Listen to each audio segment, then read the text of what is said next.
Celle-ci est ma préférée en particulier et je ne sais pas si vous pouvez voir ça, mais ce petit segment d'environ 3 pouces de long a quelques torsions de tendons dessus. Pendant 60 ans, des ossements provenant de grottes calcaires d'Alaska sont restés dans des tiroirs de musées à Copenhague. Ils avaient été étiquetés, rangés et presque oubliés, car la science nécessaire pour les comprendre n'existait pas encore.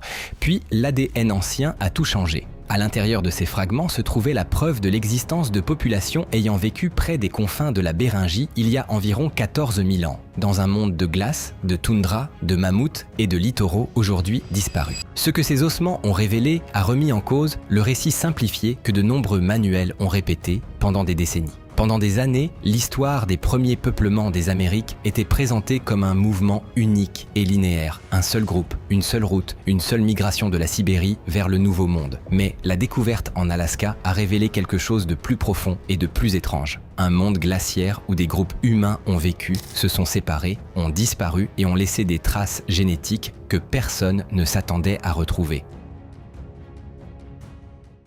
La grotte qui a fait voler en éclats l'ancien récit. Les grottes de Trail Creek n'étaient pas simplement un autre site archéologique d'Alaska. Elles sont devenues l'un des rares endroits où une histoire humaine vieille de 14 000 ans a survécu assez longtemps pour remettre en question ce que les scientifiques pensaient savoir des premiers habitants des Amériques. Les grottes se trouvent sur la péninsule de Seward, en Alaska, près du détroit de Bering, dans un paysage qui se situait autrefois aux confins de la Béringie, cette vaste terre émergée de l'âge glaciaire qui reliait l'Asie à l'Amérique du Nord avant que la mer n'en engloutisse la majeure partie. À l'intérieur de ces grottes calcaires, les archéologues ont découvert des fragments d'os humains, des outils de pierre, des objets en ivoire et des restes d'animaux de l'âge glaciaire comme des mammouths, des bisons et des caribous. Au départ, ces vestiges semblaient être des fragments dispersés d'un monde préhistorique figé dans le froid, mais les recherches ultérieures sur l'ADN les ont transformés en quelque chose de bien plus important. Elles ont montré que l'Alaska ancienne n'était pas simplement un pont que les populations traversaient pour gagner les Amériques. C'était une terre natale où des communautés vivaient, s'adaptaient, se divisaient en différentes branches et laissaient derrière elles des preuves qui bouleversent aujourd'hui le récit traditionnel des manuels scolaires. C'est précisément ce qui rend cette découverte si déstabilisante. Pendant des décennies, l'ancien récit considérait l'Alaska comme une porte glacée, un lieu que les populations traversaient rapidement avant d'entrer dans le reste des Amériques. Mais Trail Creek racontait autre chose. Les ossements montraient que ces populations anciennes ne faisaient pas que traverser cette région. Elles y vivaient, y survivaient et devenaient partie intégrante d'un monde béringien beaucoup plus profond que la plupart des manuels n'ont jamais réellement expliqué. Les 60 ans d'attente.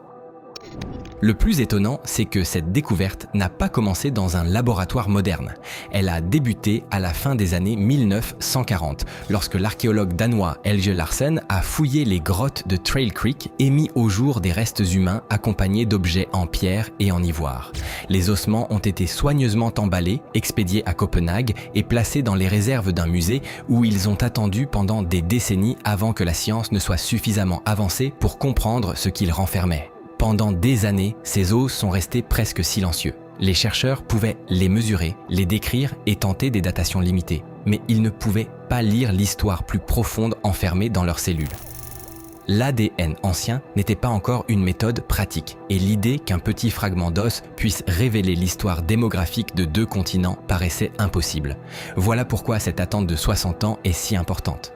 Les ossements n'étaient pas dénués d'intérêt lorsqu'ils ont été découverts, mais ils constituaient des preuves incomplètes en attente des bons outils. Une fois les recherches génétiques modernes apparues, les mêmes fragments qui avaient reposé en silence dans les réserves sont devenus une pièce essentielle d'une histoire beaucoup plus vaste concernant les premiers habitants de l'Alaska, la durée de leur présence et les raisons pour lesquelles l'ancien modèle migratoire ne fonctionnait plus. Lorsque les restes ont été renvoyés en Alaska, les questions qui les entouraient ont changé. Ils n'étaient plus de simples spécimens de musée provenant d'une ancienne fouille. Ils sont devenus des preuves au cœur de l'un des plus grands débats de l'archéologie. Comment, quand et par l'intermédiaire de qui les Amériques ont-elles été peuplées? L'ADN d'Alaska qui a fait voler en éclats l'ancien récit. Pendant une grande partie du XXe siècle, l'explication dominante était simple. Les humains auraient traversé le pont terrestre de Bering depuis l'Asie il y a environ 13 000 ans, franchi un corridor libre de glace, puis se seraient rapidement dispersés à travers l'Amérique du Nord et l'Amérique du Sud. Cette idée est devenue connue sous le nom de modèle Clovis First, en référence aux célèbres pointes de projectiles cannelés découvertes près de Clovis, au Nouveau-Mexique. Ce modèle a perduré parce qu'il était facile à enseigner. Il offrait au manuel une seule carte, une seule flèche, une seule technologie et un seul moment fondateur. Mais la nature suit rarement des lignes aussi simples, et l'histoire humaine l'est encore moins. Avec le temps, des sites plus anciens ont commencé à remettre ce récit en question, puis l'ADN ancien a rendu cette remise en cause impossible à ignorer. La rupture génétique la plus nette est venue d'un autre site d'Alaska appelé Upward Sun River, dans la vallée de la rivière Tanana. En 2013, des archéologues y ont découvert les restes de 2 nourrissons dans une sépulture datant d'environ 11 500 ans. L'inhumation avait été réalisée avec soin et émotion, avec de l'ocre rouge et des objets funéraires déposés auprès des enfants, montrant qu'il s'agissait de populations possédant mémoire, rites et deuil. L'un des nourrissons, connu sous le nom d'USR1, a fourni un génome complet. Lorsque les chercheurs l'ont analysé, ils ont découvert que l'enfant ne correspondait à aucune population amérindienne moderne connue. Au contraire, il appartenait à une lignée distincte qui s'était séparée des ancêtres des autres groupes amérindiens plusieurs milliers d'années auparavant.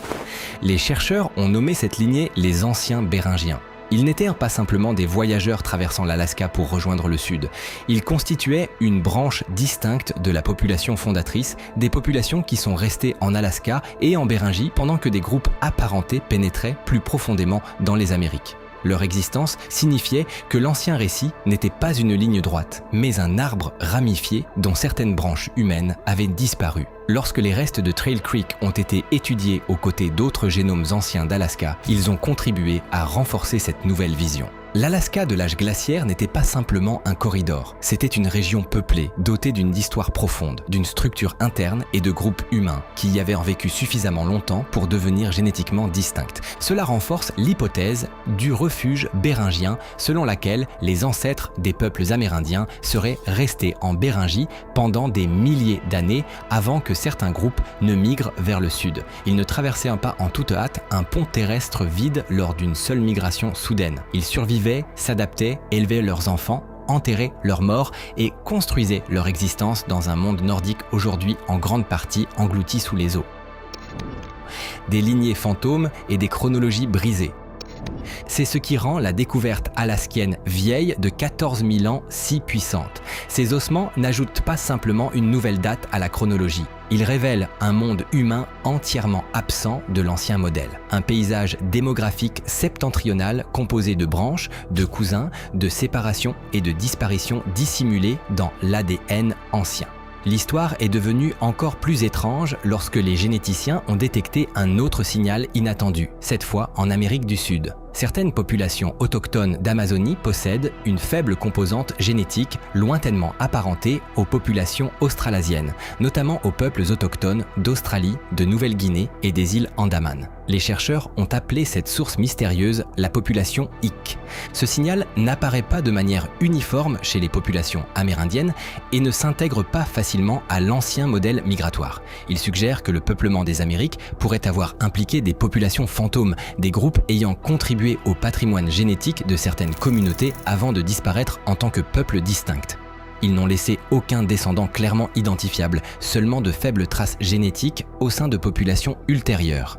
Désormais, le tableau est bien plus complexe qu'une simple migration. Les anciens Béringiens au nord, les signaux de la population Ig dans certaines régions d'Amérique du Sud et les sites archéologiques plus anciens indiquent tous une histoire beaucoup plus profonde et ramifiée. Les Amériques n'ont pas été peuplées par un seul mouvement, mais par des histoires humaines qui se sont croisées, divisées, éteintes et perpétuées sous forme de fragments. Puis, la chronologie elle-même s'est à nouveau effondrée.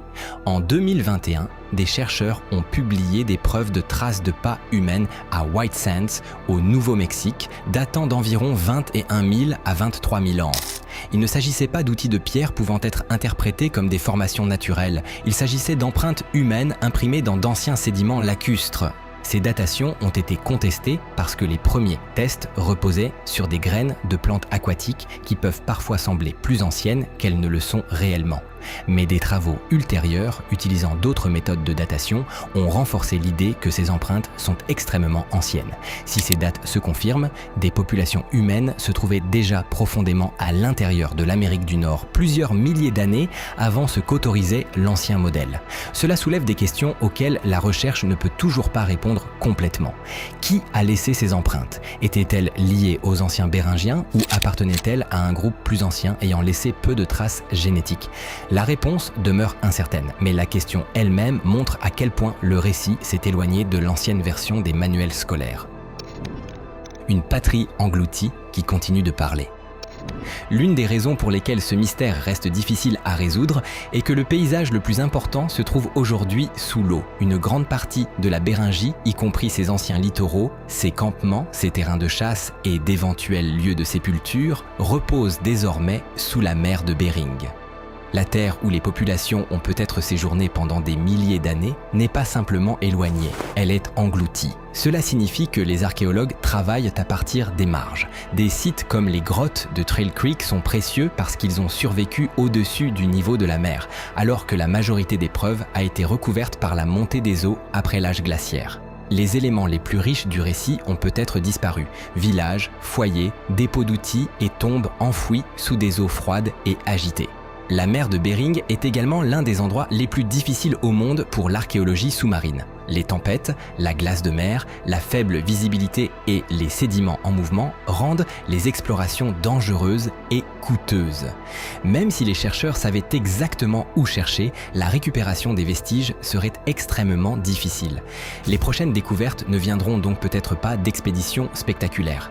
Elles pourraient provenir de tiroirs de musées, d'anciennes collections et d'ossements exhumés avant même que l'on sache quelles questions poser. Trail Creek a attendu 60 ans avant que l'ADN ancien lui donne une voix, et d'autres collections attendent, peut-être dans le même silence. L'ancien récit était simple, mais la réalité est plus profonde. Des populations ont vécu en Béringie pendant des milliers d'années. Certaines sont parties vers le sud, d'autres sont restées au nord, certaines ont disparu et d'autres n'ont laissé derrière elles que des ombres génétiques. La découverte alaskienne, vieille de 14 000 ans, ne nous a pas apporté une réponse définitive. Elle a montré que la question était bien plus vaste que quiconque ne l'avait imaginé. Alors maintenant, j'aimerais connaître votre avis. Selon vous, qu'est-il arrivé aux anciens Béringiens restés en Alaska pendant que d'autres groupes migraient vers le sud ? Ont-ils disparu? Se sont-ils mêlés à des populations ultérieures? Ou ont-ils survécu d'une manière que nous n'avons pas encore détectée? Partagez votre théorie dans les commentaires et abonnez-vous si vous souhaitez découvrir d'autres histoires où des ossements, l'ADN et des tiroirs de musées oubliés réécrivent ce que nous pensions savoir.